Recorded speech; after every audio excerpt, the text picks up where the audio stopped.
But if they stay in Asia, more easy. If they stay here in Western country as monks or nuns, it is more difficult. But we are also trying to solve this problem to be more and more Westerner monks and nuns. In the beginning, I have some of the Westerner who ordain as monks or nuns, but they can keep precept. That's why they disrobe.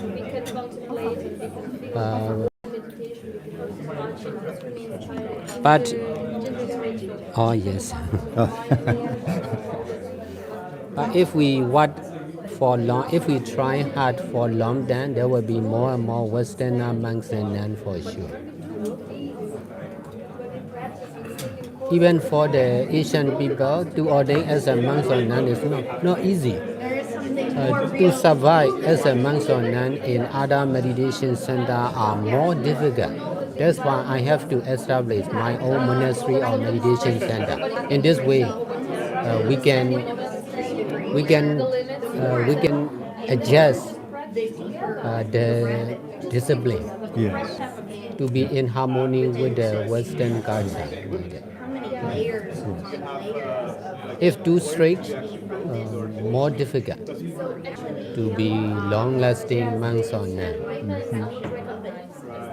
But in my experience, for me, I emphasize only on practicing and teaching meditation and doing all kinds of good deeds. That's why I can survive as a monk for over 23 years continuously. If we are keeping only on precepts without practicing meditation, it is very difficult. Because of practicing meditation, I will not emphasize on keeping precepts seriously, but I will emphasize on practicing and teaching meditation and helping people all the time. That's why I can survive and I can recognize as a leader or meditation teacher in the country and also in the world.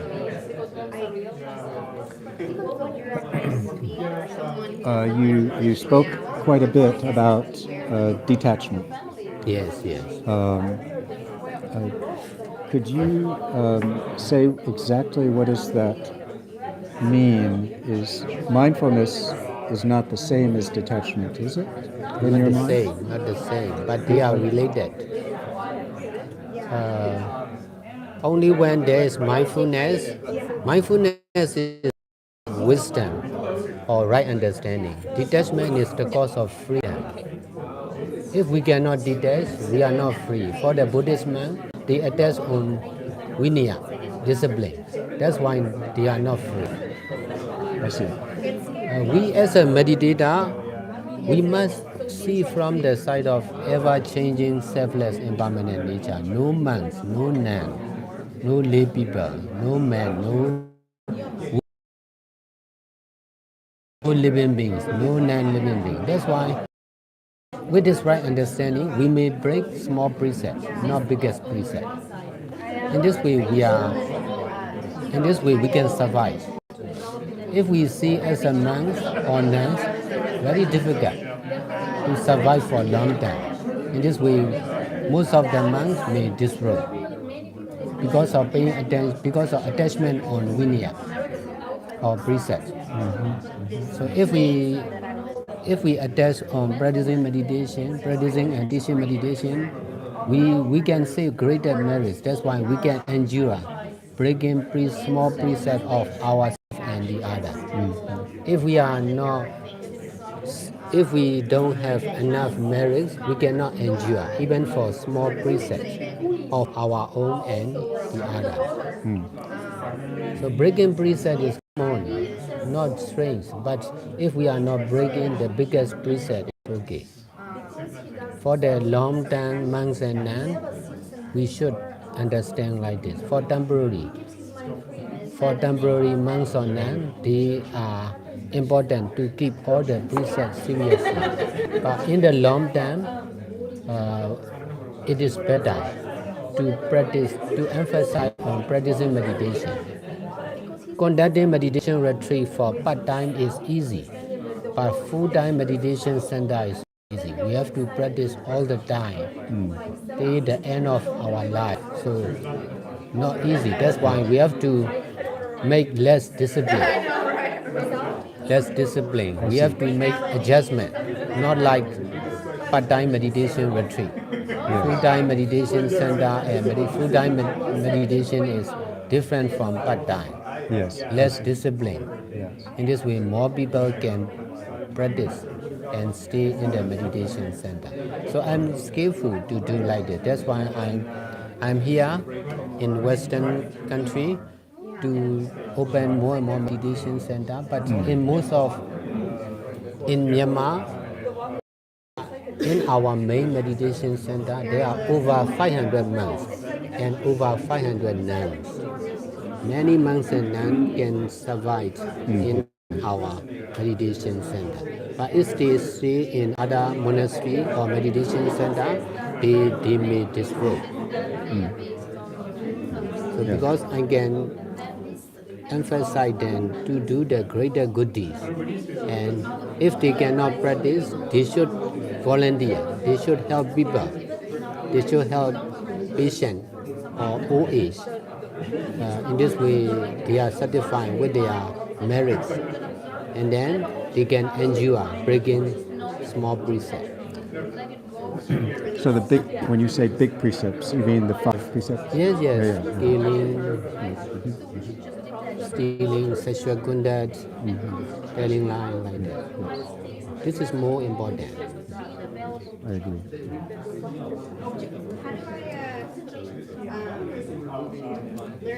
But in the religious society, very strict to the discipline. In the opinion of the people in Buddhist country, they pay attention even to small precepts. That's why if we see from the side of if we see from outside of religious society, it is difficult to ordain as a monk or nun. But there is a solution. There's a way.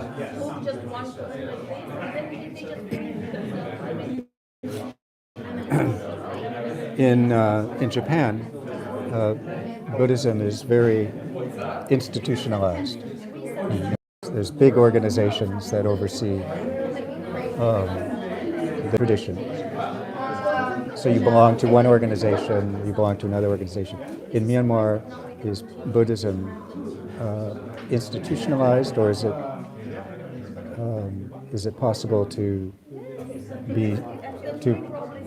practice, set up a teaching center, a monastery, separate from a big institution? In Myanmar, over 80% are Buddhists. Strongest Buddhist country. So there are two kinds of monastery. One emphasize on learning and teaching Buddhist literature only, not much practicing meditation. The another one is paying attention mostly on practicing and teaching meditation, like me. So in this way, we can also survive as a meditation center. But most of the meditation center emphasize only on practicing meditation, not much helping people. That is also attachment. For me, I combine meditation or vipassana and helping people. I do these. I do these two kinds of good deeds seriously, continuously.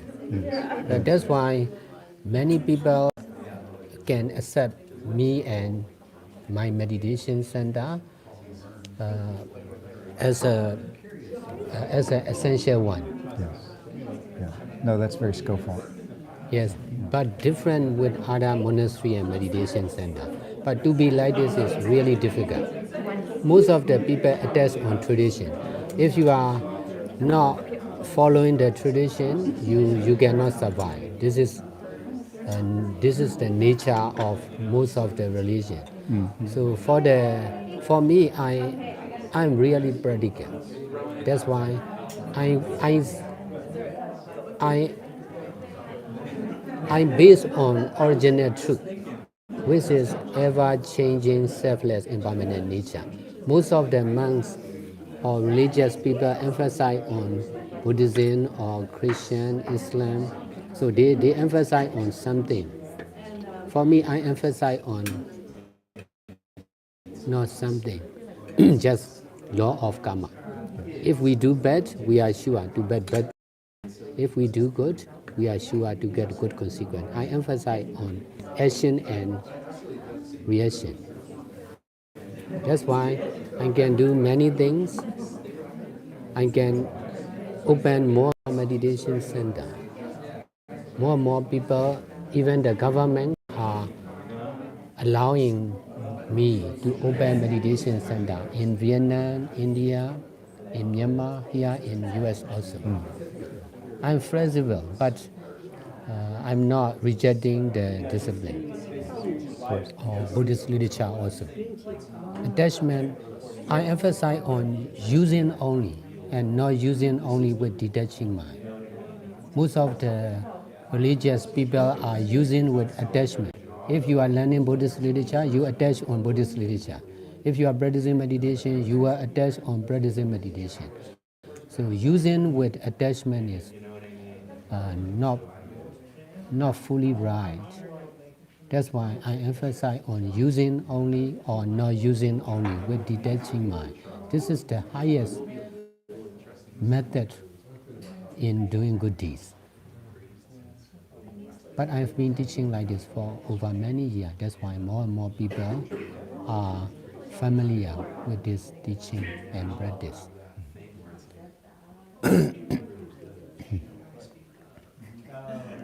Thank you. Yeah, thank you. Okay.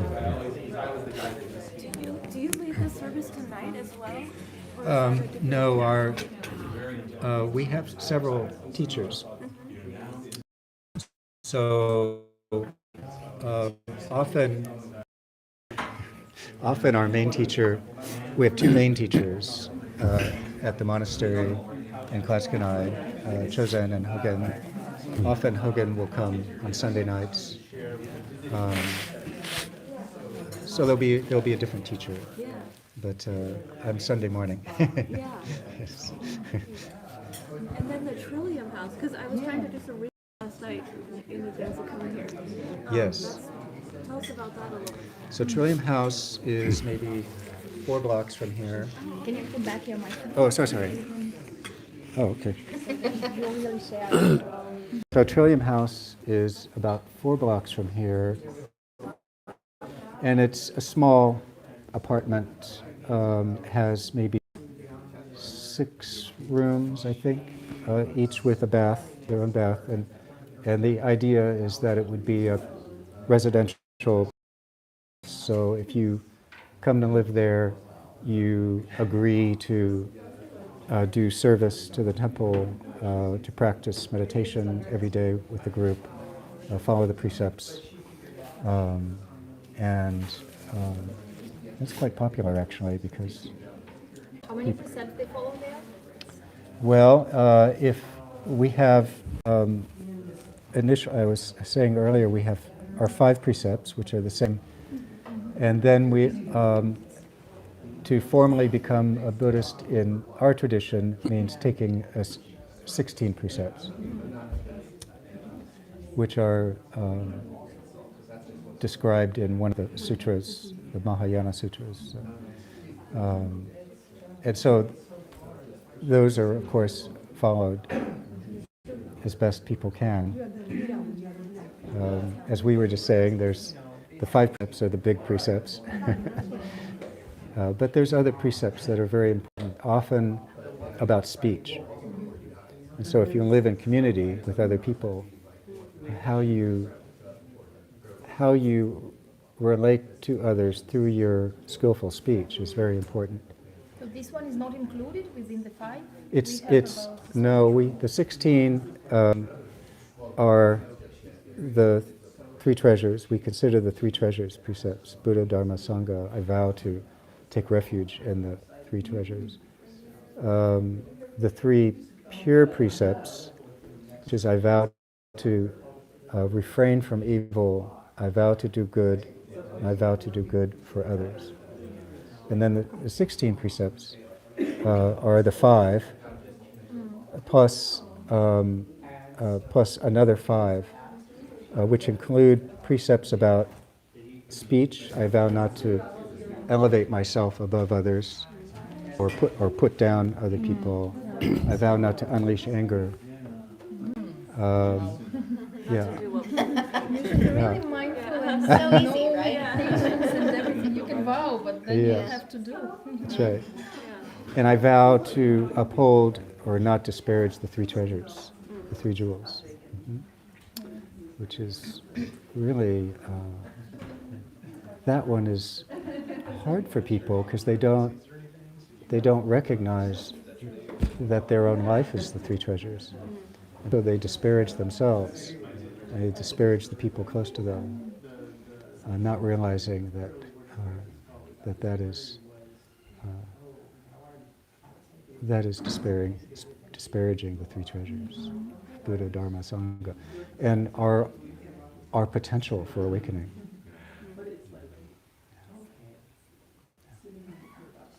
So some people do the 16 precepts as well.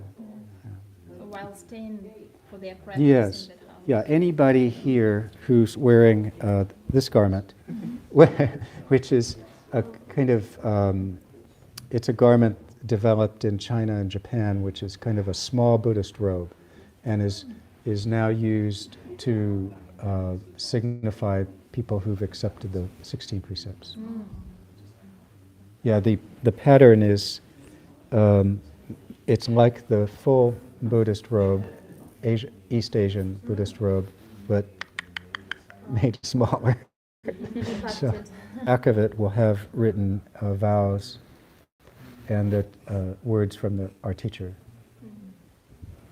which we will call. So. And have you seen interest in meditation growing in Portland, or what have you noticed? Oh gosh, Portland. Portland is, well, I mean, there must be at least 10 meditation centers in Portland. For Zen, there's at least kind of more traditional, many Vipassana centers. It's very crowded. All different methods? I believe so. Mindfulness, of course, is the common thread. Hopefully. Yes, hopefully, that's right. Yeah. I'm not even sure to call it a method. It's like it's expression of awakefulness. Yeah.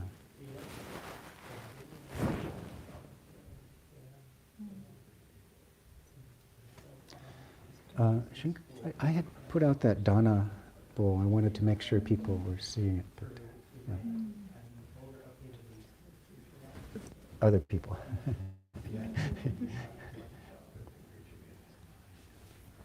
I believe you started your learning outside of US. Me? For Dharma? Yes. No. practicing when I was a college student in California in the 1970s. And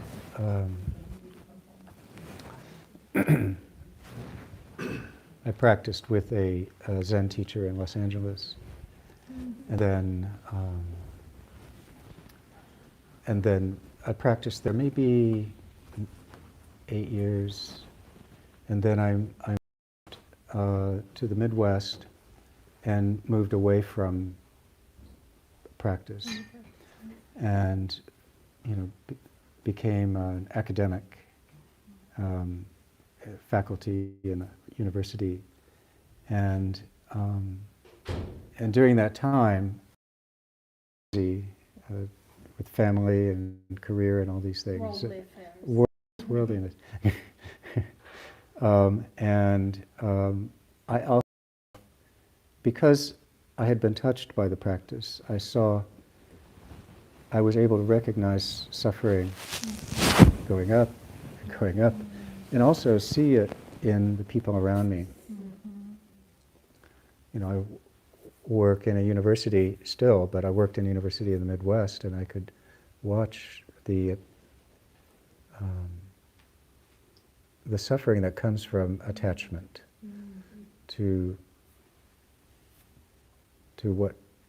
success, or this idea of success, and so forth. And so when I moved here, I discovered that one of our teachers, Chozen Roshi, was living here. And I had known her many years ago. And so I kind of rediscovered that and started practicing again. And that was 25 years ago. So I'm 69 now. So, yeah. California. So I didn't start in another country, unless California. We also started in California. yeah, which is maybe California is another country. Oh, Also, you do not look 69. 80? Just a- 80? No. You look ancient. Ancient. No, I'm that- just kidding. Yeah, Um, good. I'm a nurse, so. Oh, you're a nurse. Yeah, Oh. so normally, I guess when I see 69-year-olds, they're not really in the best Depends shape. on how much but- smoking. Yeah, probably. Smoking and drinking. Yeah. All that. Yeah. Good. it's only these 30 people left.